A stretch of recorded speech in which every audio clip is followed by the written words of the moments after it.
Innal hamdalillah nahmaduhu wa nasta'inuhu wa nastaghfiruh wa na'udzu billahi min syururi anfusina min sayyiati a'malina. Asyhadu an la ilaha illallah wahdahu la syarikalah wa asyhadu anna Muhammadan abduhu wa rasuluhu alladzi la nabiyya wa la rasula ba'dah. Allahumma shalli wa sallim wa barik ala Muhammad wa ala alihi wa sahbihi wa man tabi'ahum bi ihsan, amma ba'd.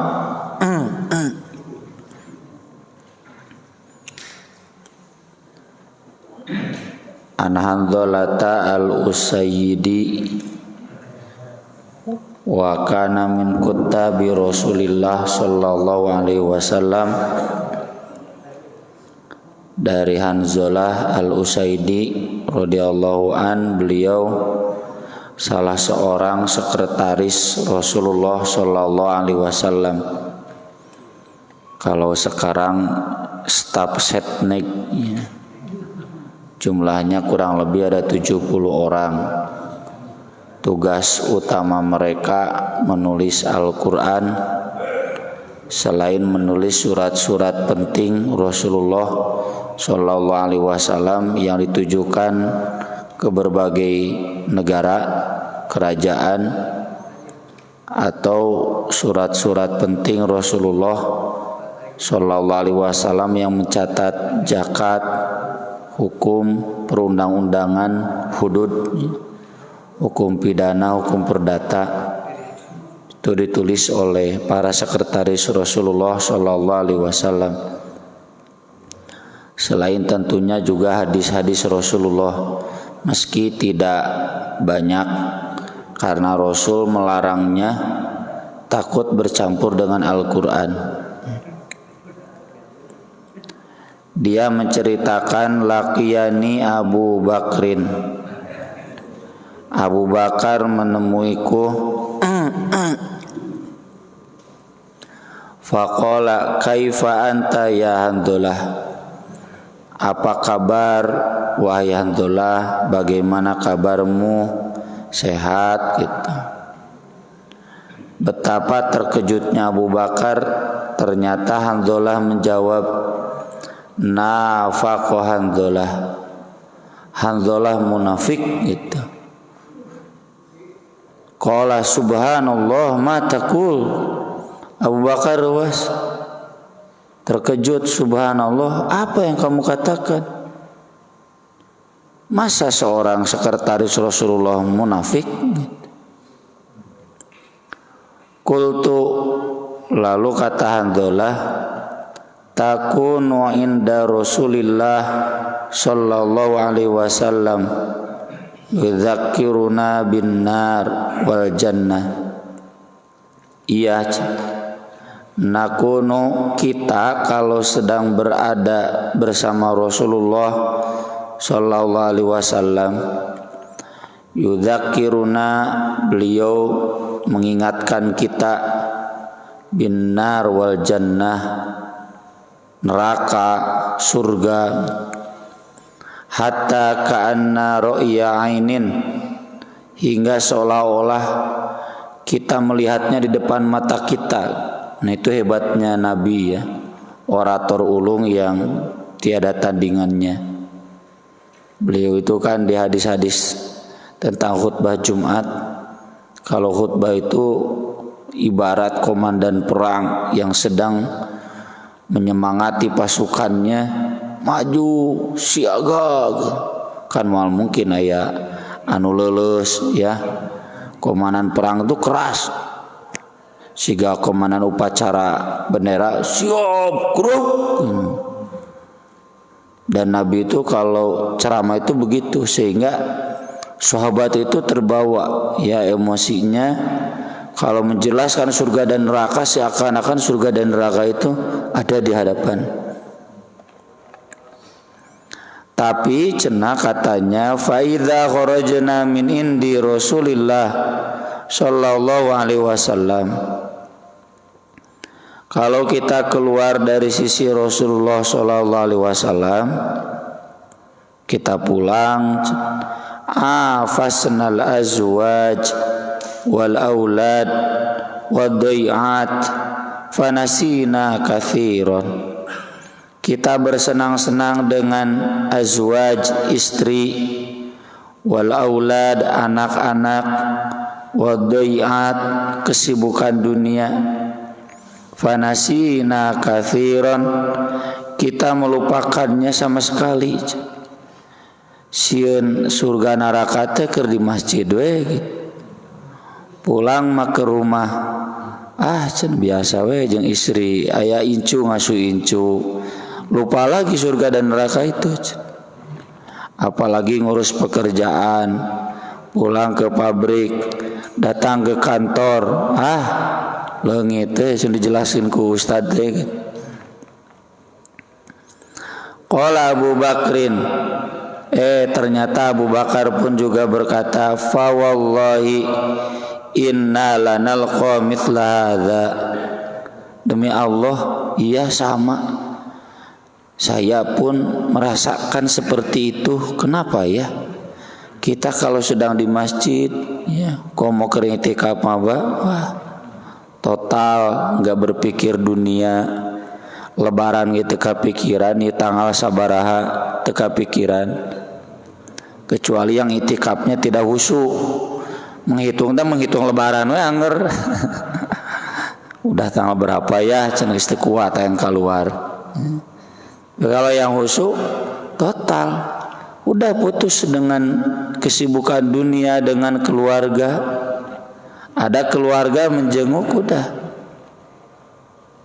Tapi ketika beres pulang lebaran, kitu dewe mikiran ka Pangandaran tanggal sabaraha, ka Garut tanggal sabaraha, ka Jogja tanggal sabaraha, ka mall anu diagendakan. Kenapa ya cenah kita takut hanya di masjid saja, pulang ke rumah mah dudunya deui we gitu. Fandolaktu ana wa Abu Bakrin hatta dakhalna ala Rasulillah sallallahu alaihi wasallam. Aku pun dan Abu Bakar lalu beranjak pergi menemui Rasulullah sallallahu alaihi wasallam hingga masuk ke rumah beliau. Qultu, kata Handolah, aku berkata, nafaqah Handolah ya Rasulullah. Rasul, Handolah ini ternyata munafik. Ya, munafik dalam perspektif Handolah beda antara di hadapan dan di belakang gitu kan. Di hadapan Nabi mah seakan-akan soleh gitu, khusyuk, ingat surga, ingat neraka, pulang lupa we. Itu kan beda antara dohir dan batin itu secara bahasa munafik. Di hadapan kita ya manut, wah dukung, wah saya Pak Haji, leres gitu. Ada itu kangen, terbalik Pak Haji macam gitu. Munafik kan? Membedakan antara yang tampak dengan yang tidak tampak batin. Orang munafik begitu. Di hadapan Nabi, di hadapan sahabat, amanna billah wa bil yaumil akhir. Tapi kenyataannya wa ma hum bimu'minin. Wa idza khalau ila syayatinihim qalu inna ma'akum innama nahnu mustahziun. Kami masih bersama kalian, membalik ke orang kafir. Kami cuma mempermainkan mereka, mempermainkan Allah dan Rasulnya.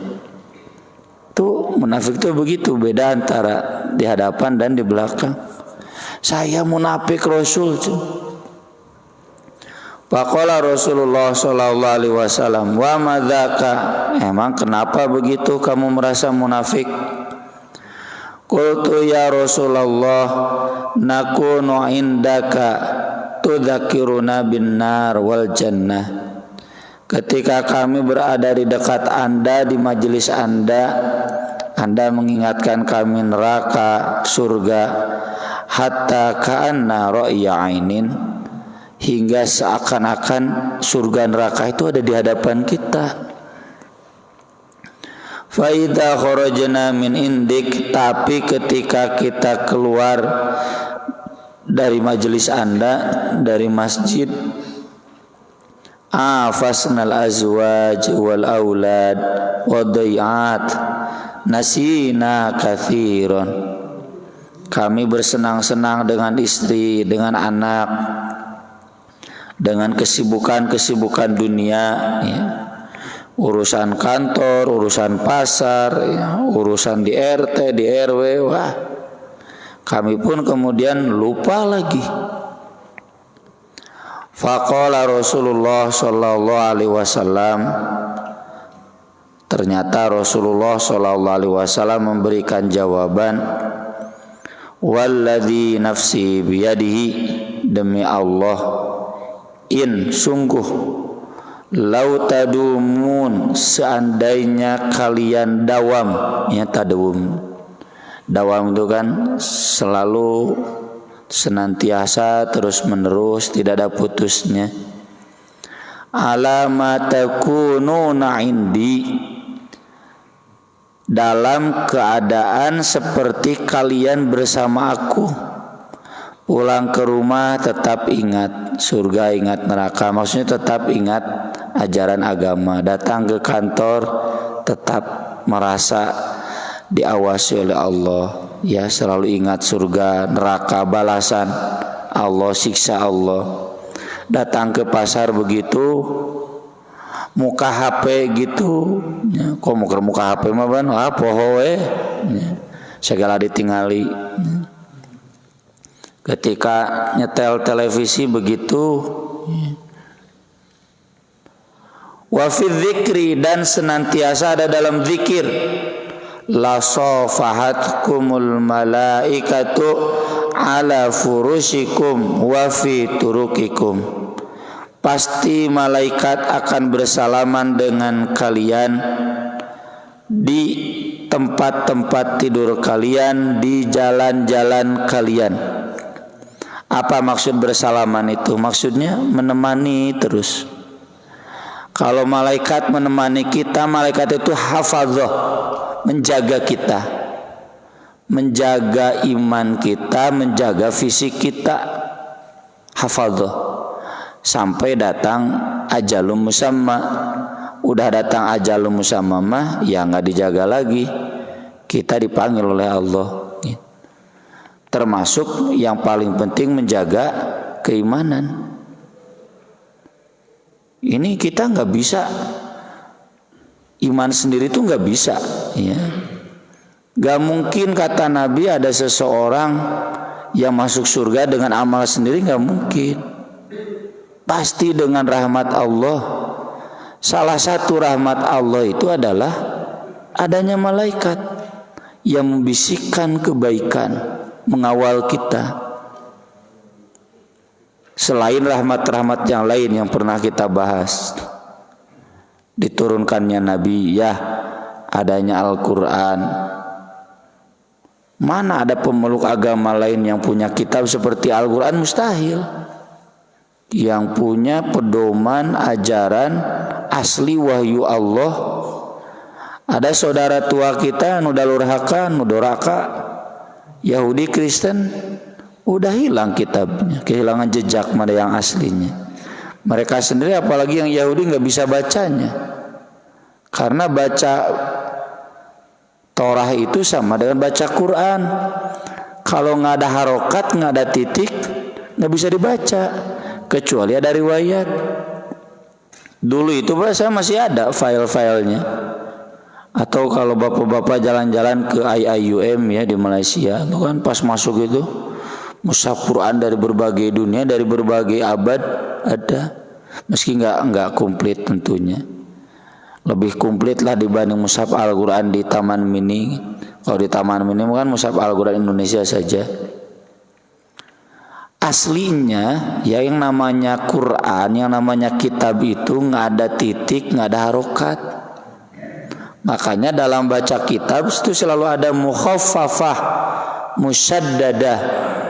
Mukhaffafah berarti jangan ditasdid, musyaddadah berarti harus ditasdid. Ada istilah mutsanna, tahtiyah, musanna fauqiyah, titik 2 di atas, titik 2 di bawah. Dikasih tahu di kitabnya. Karena dulu belum ada titik. Mu'jamah. Mu'jamah artinya bertitik, berarti ba. Kalau musanna fauqiyah berarti ta. Musanna tahtiyah berarti ya. Jadi memberitahu ini huruf ya, ini huruf ta itu dituliskan di sananya. Bikasri awalihi wa fatihi talihi, di kasroh awalnya kemudian di fathah huruf berikutnya. Itu dikasih tahu di kitabnya. Tapi kita tetap bisa membacanya, ya, mengkajinya. Dan yang paling penting itu kandungan Al-Quran. Wah, harus dibongkar berbagai abad utuh, kebeak-beak, ya.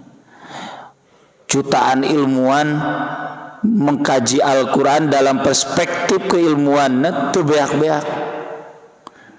Jutaan, puluhan juta mufassir membahas Al-Quran, itu beak-beak. Ayah weh.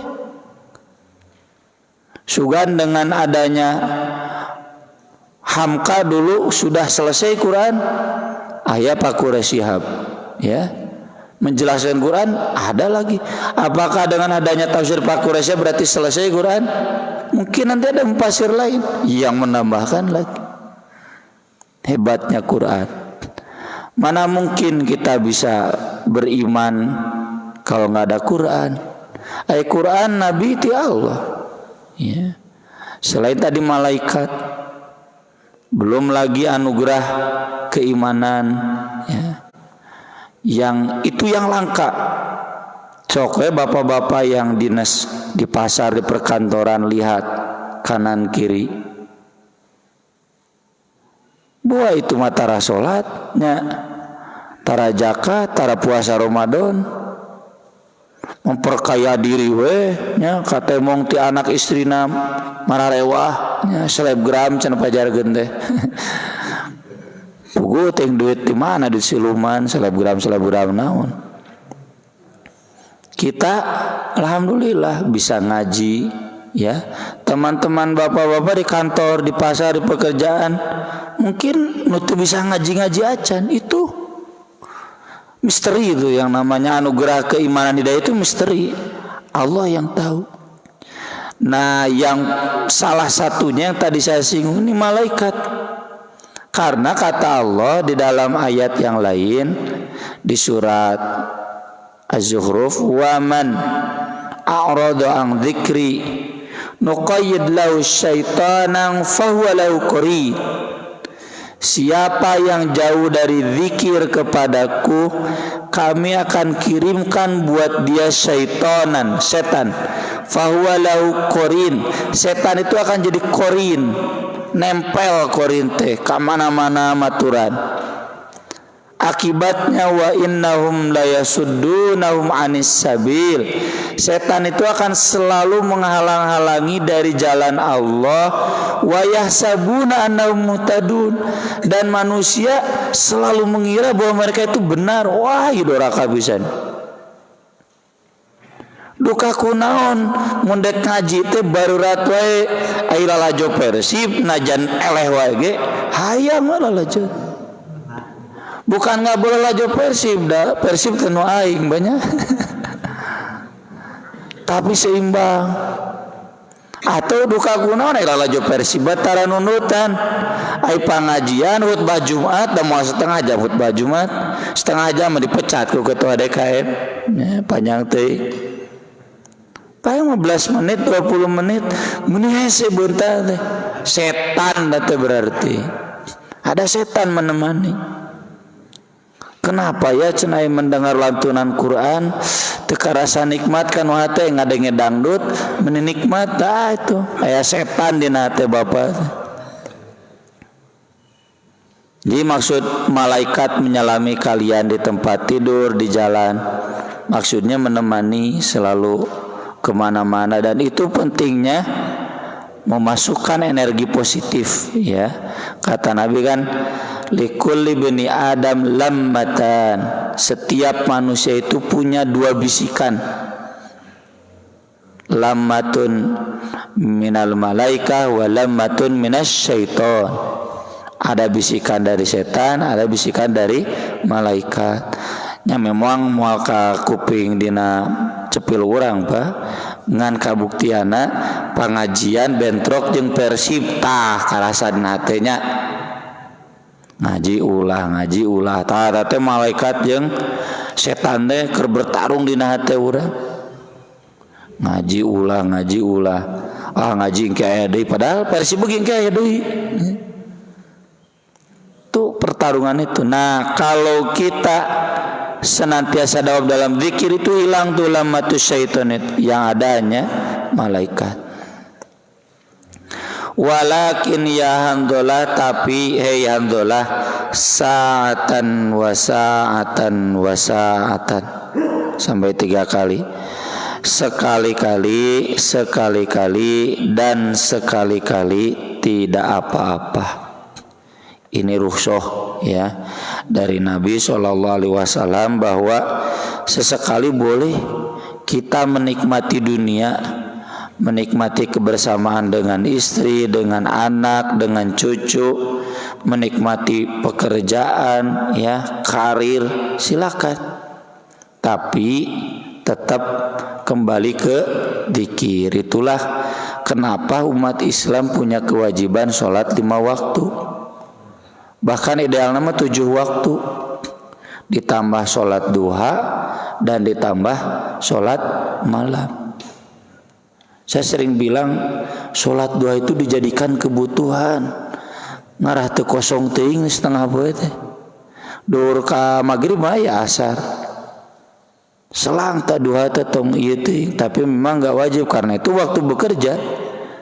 Jadi kalau di Islam itu kan Nabi bada subuh langsung bekerja. Jika kolot orang baheula we langsung ka sawah, langsung ke pasar. Pasar kan selesai siang, istirahat kan bada duhur. Nabi juga begitu, bada duhur istirahat, asar sambung lagi sampai isya. Ini kalau terlalu dari subuh ke duhur kosong teuing bahaya. Tapi memang enggak wajib. Malam juga sama, muti isan ka subuh 12 teuing lepaur teh. Ya, paur terlalu menikmati dunia. Selangan ku salat malam. Jadi minimal 5 waktu kita mengingat, kita zikir, kita tasbih, kita tahmid, kita takbir, tahlil, istighfar. Itu dalam rangka menstabilkan agar telos teuing, mengingat lagi. Nanti sibuk lagi nggak apa-apa, tapi pas waktu sholat sigap lagi. Imam Muslim dalam catatan kaki saya tulis memberikan istinbat babu fadli dawam dzikri wal fikri fi umuril akhirah. Keutamaan mendawamkan, mempertahankan selalu zikir dan merenungkan urusan akhirat. Wal muraqabah, termasuk muraqabah. Muraqabah itu merasa selalu diawasi Allah. Wa jawazi tarki dzalika fi ba'dil awqat, tetapi boleh meninggalkannya sewaktu-waktu. Wal istighal bid dunya, dan boleh juga sibuk oleh dunia. Kalau saya sibuk urusan dunia saya, misalkan urusan ngajar ya, atau urusan dagang, nggak apa-apa, tapi kembali lagi ke zikir, minimalnya di 5 waktu, maksimalnya 7 waktu. Sempatkan lagi ingat kepada Allah. Mau ditambah dengan ngaji Quran, begitu memang sahabat Nabi, tambah dengan kajian ilmu, majelis-majelis kajian, harus begitu. Pertanyaannya, kenapa kemudian Hanzalah merasa munafik? Karena memang ayat-ayat Al-Quran banyak yang mengkritik orang-orang yang terlalu senang hiburan. Dan hari ini begitu, hiburan itu sudah jadi kebutuhan primer. Serius kan hiburan, kan wisata kuliner serius, ai kanu ngaji teu serius. Di surat Al-Mu'minun, walladzina hum 'anil lagwi mu'ridun, antara salat dan zakat. Antara alladzina hum fi salatihim khashi'un walladzina hum lizzakati fa'ilun, setengah-tengahna walladzina hum 'anil lagwi mu'ridun, orang yang berpaling dari semua hal yang tidak bermanfaat. Punten banyak kalau saya ibaratkan jika mahasiswa anu loba ulin jeung anu serius diajar da beda hasilna.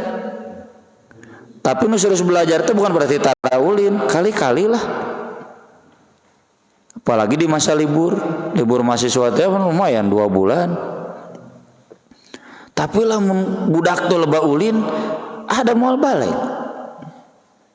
Kita juga sama, kalau kita dalam hidup terlalu banyak main, moal fokus ke ibadah, nggak akan fokus mengejar akhirat.